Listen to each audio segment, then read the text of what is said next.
Hi, this is Bobbo from GuitarGeekWarning.com, and today we have an episode of Singin' and Strummin' with my buddy Doug Schmude. I used to run this open mic down in Huntington Beach. First couple times I had it going, there'd be nobody there. And so like the first week I was there, I think I sang and played by myself about 3 hours. And the second or third week, Doug showed up, and he played, and it was great, and you know, this other guy was there playing keyboards. He said, "Why don't you guys come up and jam with me?" And so we got up to jam with him, and he turns to us and he says, this song, it's a Steely Dan song. It's originally in G minor, but Walter Beckett's been playing it in E minor lately, and so we'll play it in E minor." And Doug and I kind of look at each other. We just met, and we're kind of strumming through this song, and it's just god-awful. Doug leans into me and he goes, "I fucking hate Steely Dan." And I go, "We're gonna be friends." And that's how Doug and I became friends. Since then, we've worked on a couple albums together. It's come along pretty well. Yeah, it's been good times. So I dig it. And so today, Doug is my first, what is it called? Victim? Victim? First person on my show. Guest. That's the show. That's the word you were looking for? Yes. Let's hear the song, My Daddy's Musket. All right, this is a new one. How old is that guitar? This guitar is 120 some odd years old. Around 1890s it was built. So this is a new song I just wrote, so new song on an old guitar. Let's see how it goes. New song on an old guitar. Yeah. Doesn't get better than that.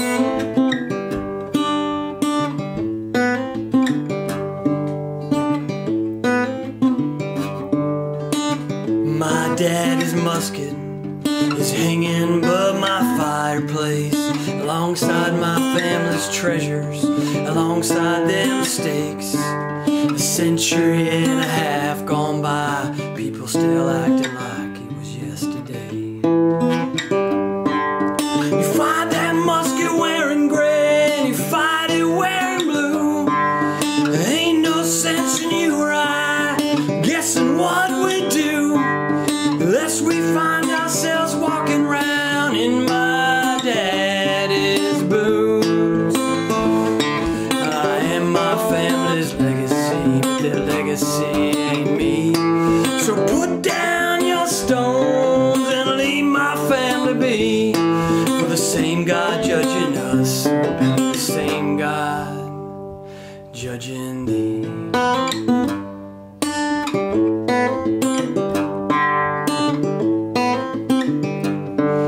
Joined Carolina's 26th Confederate Infantry, and the clouds were rolling over Gettysburg as they marched towards their defeat. My daddy took ill and ran over the hills into Tennessee, where he signed his Union papers, signed them with an X. Meanwhile, almost to a man, the 26th was injured or dead. My daddy lived out his days with pride, shame, relief, and regret. Well, I am my family's legacy, but their legacy ain't me.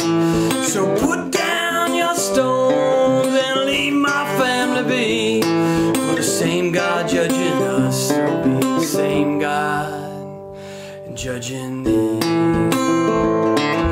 Lincoln made a promise with malice towards none,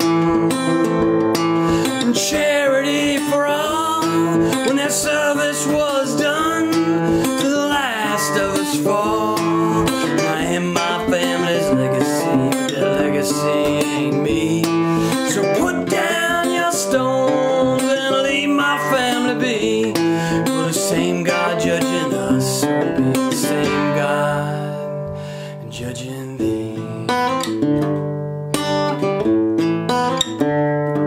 Now the daughters of the Confederacy best put their pens back in their drawers. They wanna call me a traitor, they can come knock upon my door. Now pull that musket off the wall and once and for all settle that score. Well, I am my family's legacy, their legacy ain't me. So put down your stones and leave my family be. For the same God judging us will be the same God judging me. Damn. That's awesome. Thank you. Where did that come from?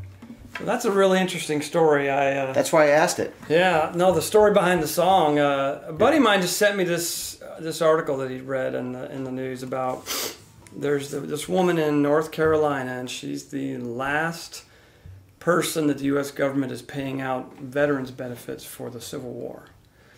And so her dad was like 80-something when he had her, and of course she's now 80-something. Yeah. But anyway, interesting part of the story as well is that her dad fought for both the Union and the Confederacy. And folks got wind of this, have gotten wind of it recently, and there's people still today, Daughters of the Confederacy, other groups that continue to write her, nasty letters and calling her a traitor and all this stuff. So he sent me that, and I'm just like, there's a song right there. It totally is. Yeah. And that's the first song you've written on this guitar, right? It is. I've had this guitar for a few years now, and it's got a very unique little kind of old-timey tone to it. And definitely does. Look at this out. wood. Is that mahogany? Yeah. No, this is actually Brazilian rosewood, but I'm pretty sure it's slab cut or flat cut, not quarter sawn. So, and I think the sides appear to be mahogany, so it's kind of a hybrid mixture and spruce top. And the neck has got this huge V in it. Yeah, I don't know if you can see it from the camera, but folks say they've got an old guitar with a V neck, and I'm always like, no, I got a guitar with a V neck. If you can't see it, it's like. Yeah, I can bring it a bit. Can you bring closer. it close? But it's. And who made that? It almost cut your hand. It's made by a company called Bay State, and they were around in Massachusetts in the late 1800s. So this was built probably around 1890-ish or so. Oh. And so this guitar's been kicking around and just had that song in it, right? Yep, I'm sure it's had many more strummed on it. That's one cool thing about old guitars is you think about all the stuff that's come out of it. So yeah, we don't actually own them. We're just their caretakers. That's right. Yep. Yeah. Yeah. So this is a neat little one, and I did working on some recordings, and definitely going to use this guitar for the recording of that tune. Nice, and no inlays at all, either. No. Or on the side either. Woo! No. Yeah. You're on your own there. You're on your own. It's got a nice little Bay State logo here, and. Tried to get some more info about it on the web, but there's a little bit out there, but not a ton. And you said a friend of yours did some work on it as well. Yeah, it needed some restoration work. You can see it's got some cracks here in the top, and it was kind of in bad shape. But he just put it back together to play in shape and didn't do any restoration on it, which is what I asked for. And who did the work? Good friend of mine, luthier out of Kentucky named Judge Wolf, that does a lot of guitar building as well as repair work. Okay. Now you brought one of his other guitars with. I did. Here, I'll take that from you. All right. What do you have here? So this is my Judge Wolf 000 guitar that he built for me back in 2011. Mm-hmm. So it's modeled after a pre-war Martin designs and materials and such. You can really see the 12th fret and how the sound hole was much further south than say on the J45. It's right. Yeah. So back in the day. When this guitar was, the original model was built in the 20s and 30s, almost all guitars were 12 frets to the body. And like you said, it puts the sound hole in a different spot. It puts the bridge in a different spot, and I think gives a different tone to the guitar. Let's hear it. So yeah, this is a beauty. Got a pick handy? Yeah, play a little bit of My Daddy's Musket just so you can hear it. Oh, sure. So,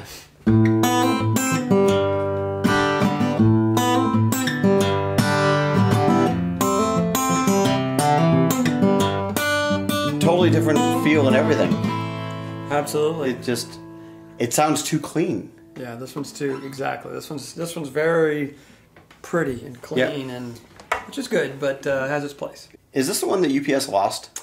It is indeed the guitar that UPS lost. So this luthier, a good friend of mine, like I said, we probably spent a year dreaming about specs and exactly what I wanted. He spent another year building it, and I mean, hundreds of emails and messages, and every little detail's planned out, and then the guy ships it to me, and UPS loses it.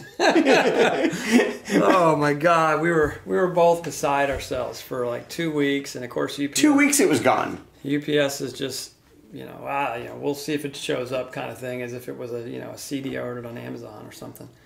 So finally, in the middle of the night, I'm stressed about this guitar, and I find this email address for the UPS, some CEO or some bigwig at UPS, and I wrote him an email, this passionate email about, I got to believe somebody at UPS knows these, sees this is something more than brown boxes moving around the country, and told them this is a one-of-a-kind instrument. And the next morning, to their credit, I get a phone call from somebody from UPS, and they say they have their best package trackers on it in the country, and if they can't find it, it doesn't exist. That's a job, package tracker. I know. Well, and there's more than one? There's two of them. Well, at least there's two good ones. At least two.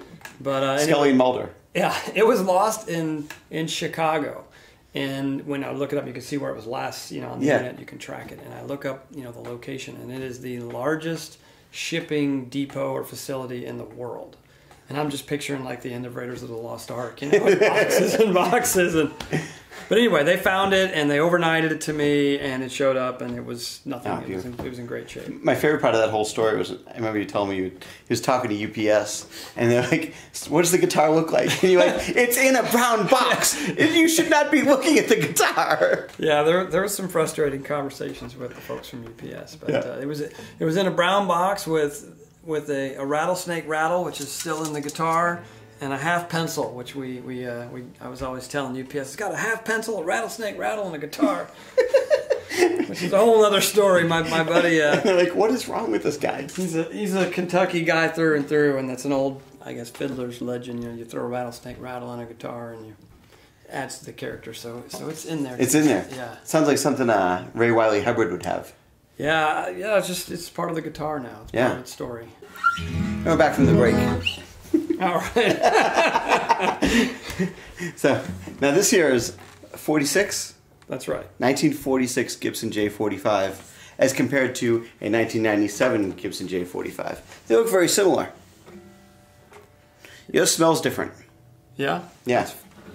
It smells like an old baseball glove. Yeah, it's probably got some funk in it. The tuners on this are a bit different too, but actually I do have the period correct tuners at home, and they would look a lot like that. These also, are aftermarket. Yeah, you always hear people saying, oh, it's got a baseball bat neck. That has got a baseball bat neck. I always thought this had a pretty chunky neck, but this is just gigantic. It's got some beef to it, which at first I wasn't sure I liked, but now I absolutely love. Yeah. So I'm going to do a GDC, and then you do a GDC. All right, let's do it. Ready?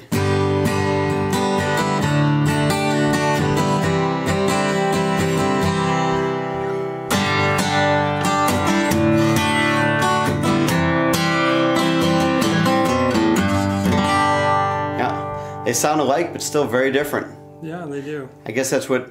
Oh, I don't know. I'm not good at math. 97 from 46 from 97. A bunch of years. I was told there'd be no math. That's just a fantastic guitar. And I love... It was a day we had a whole bunch of people over the house. We had a songwriting thing going. And another friend of ours who loves his Ovation guitar. So I'm not going to bash Ovation guitars because he loves his Ovation guitar. But he looked at Doug's J45 and he said, that sounds almost as good as my Ovation. And Doug and I nearly fell on the floor laughing. Because we're like, yep. Sounds. Well, and we knew he meant it as a compliment. So yes. we just took it that way. Took it as a compliment, yes. Funny. So it does sound as good as an Ovation. He was not wrong. Yeah, one of the kind of funky thing about this guitar too is it's got a one-piece mahogany back. Whoa! So you don't see that. It's not something you ever see, but it is one big mahogany log. There is no seam there. Yeah, and apparently Gibson did some of that back in the day. There is definitely a seam. Yeah, which is typical. And I don't know that it really matters, other than it's a curiosity. And there was a big mahogany log somewhere. Recently, I did a guitar thing with just trying all the different things, and I was using different picks, and I heard huge difference in tone. Oh, absolutely. What do you use for a pick? Well, this is actually not what I typically use. This is kind of, I just pulled this out of my pocket, but this is a Dunlop. But I like thicker picks, and my favorites are I like the Red Bear picks, which is... I've never even heard of them. They're simulated tortoiseshell. You know, all the old timers used to use the tortoiseshell, and for numerous reasons they don't do that anymore. But the Red Bear ones, there's another company called Blue Chip that makes similar ones, but... And what is it about them? They just have a real crisp tone to it. Let me grab this one out of my pocket here. That I like the way they. I just think they sound a little bit.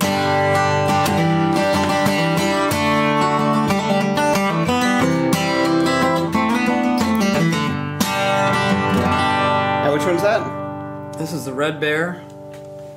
Yeah, just give that guitar a strum with that pick. See what you think. Oh wow! It's just it stands up. I like it. And the other thing about these picks, they're kind of expensive. They're like $20 picks. However, I've had this for about 4 years. They don't wear out. So the biggest challenge is not losing it. But they will, as hard as it is to spend $20 on a pick, it will last a while. And I do think they make a difference in tone. And you've used that on all your records? I've used, these pretty consistently on the records, I know that you've been playing guitar easily as long as I have, which goes back to last century. What was the first decent acoustic guitar you got? Well, I had, my first guitar was a little Strat, Japanese Strat, and then I had an Ovation for a while. Excellent! But I still haven't got to the answer to your question. Neither of those two qualify. But I had those forever. I love that Ovation too. But the first nice guitar I bought a used Martin HD 28 from a coworker I used to work with. Damn. Way to jump in. I had the Ovation and the Strat for probably 15 years before I got that. And he got it at an estate sale, and he's for next to nothing, and he sold me what he paid for it. So nice. Okay. Now I know that you have a bit of a bluesy metal upbringing. Give us some tapping. Because I want to hear some shredding. Let's hear some blues. I was told there'd be no tapping. We can definitely do some blues.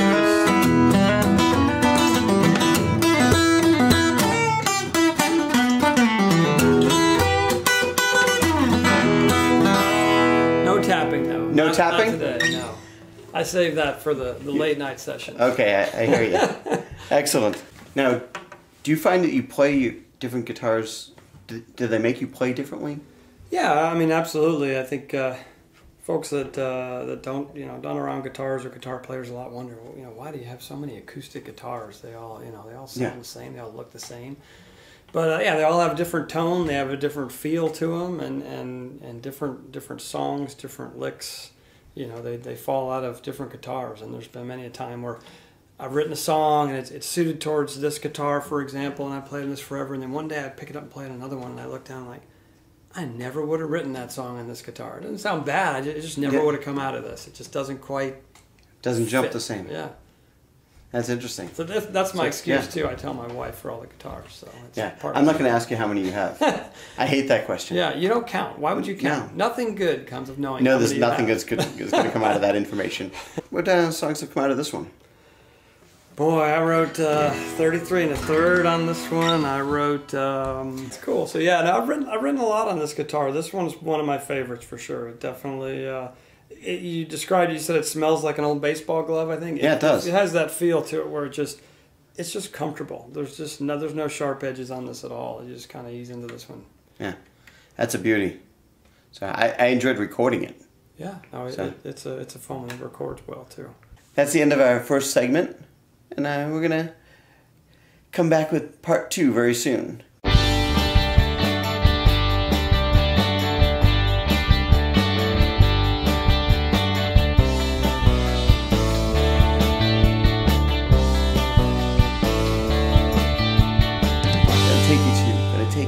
Gonna take you to part 2.